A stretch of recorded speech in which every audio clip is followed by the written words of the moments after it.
purpose only. চাকরিজীবীদের ভরসা মাসের শেষে ওই বেতন আর বিভিন্ন খাতে সঞ্চয়। এই যেমন ইপিএফও, কোটি কোটি মানুষের ভবিষ্যতের পুঁজি এখানেই জমা হয়।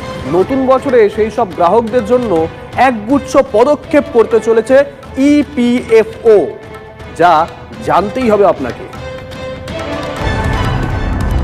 সরকারি বেসরকারি সংস্থায় কর্মরতদের ভবিষ্যৎ সঞ্চয়ের ক্ষেত্রে একটা বড় ভরসা প্রভিডেন্ট ফান্ড। বেতন অনুযায়ী মাসে মাসে এই খাতে টাকা জমা হয়, সুদসহ সেই টাকা হাতে আসে অবসরের পর। যারা চাকরি করেন তাদের কাছে প্রভিডেন্ট ফান্ডের গুরুত্ব তাই অপরিসীম। নতুন বছরে তাদের জন্য একগুচ্ছ বিশেষ ব্যবস্থা চালু করেছে এমপ্লয়িজ প্রভিডেন্ট ফান্ড অর্গানাইজেশন বা ইপিএফও। 2025 সালে পিএফ অ্যাকাউন্ট ট্রান্সফার থেকে ব্যক্তিগত তথ্য বদল, সবেতেই সরলীকরণের পথে হেঁটেছে ইপিএফও। মাসে মাসে টাকা জমা হচ্ছে, অথচ পিএফ অ্যাকাউন্টে ব্যক্তিগত তথ্য যদি ভুল থাকে তাহলে টাকা তোলার সময় সমস্যা দেখা দেয়।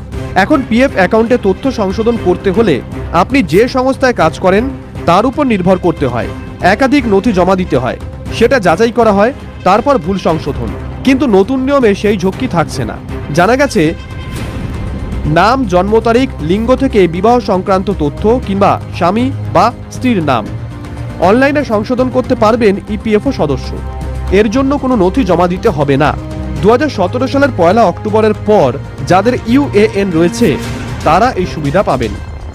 শুধু ব্যক্তিগত তথ্য সংশোধনই নয়, এক সংস্থা থেকে অন্য সংস্থায় চাকরিতে যোগ দিলে সেক্ষেত্রে খুব সহজেই পিএফ অ্যাকাউন্ট ট্রান্সফার করতে পারবেন ইপিএফ গ্রাহকরা। পুরনো চাকরি ছেড়ে নতুন চাকরিতে যোগ দিলে নতুন সংস্থার অধীনে নতুন পিএফ অ্যাকাউন্ট খুলতে হয়, তার সঙ্গে পুরনো অ্যাকাউন্ট লিংক করতে হয়। এর জন্য নতুন সংস্থার মাধ্যমে আবেদন করতে হতো গ্রাহককে। এতে 12 থেকে 15 দিন সময় লাগত। নতুন নিয়মে সময় বাঁচবে। ইপিএফও সদস্য নিজেই অ্যাকাউন্ট ট্রান্সফার করতে পারবেন। অনলাইনে সেই আবেদন জানাতে পারবেন ইপিএফ গ্রাহক। এর জন্য পুরনো কিংবা নতুন সংস্থার অনুমোদন লাগবে না। 2017 সালের 1 অক্টোবরের পর যাদের ইউএএন রয়েছে সেই গ্রাহকরা অনলাইনে এই সুবিধা পাবেন। কেন্দ্রীয় শ্রম দপ্তরের এই উদ্যোগে স্বাভাবিকভাবেই খুশি ইপিএফও গ্রাহকরা।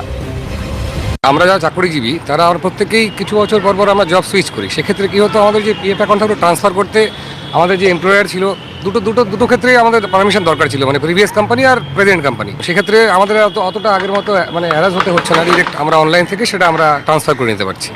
খুব সুবিধা হয়েছে, কারণ অন্য কোনো কোম্পানিতে জয়েন করতে গেলে এটা নিয়ে আমাদের ভাবতে হতো কিভাবে কি করব না করব। এখন সুইচ হয়ে যাচ্ছে। সুইচ করলে তখন অনেক সময় অনেক এমপ্লয়ের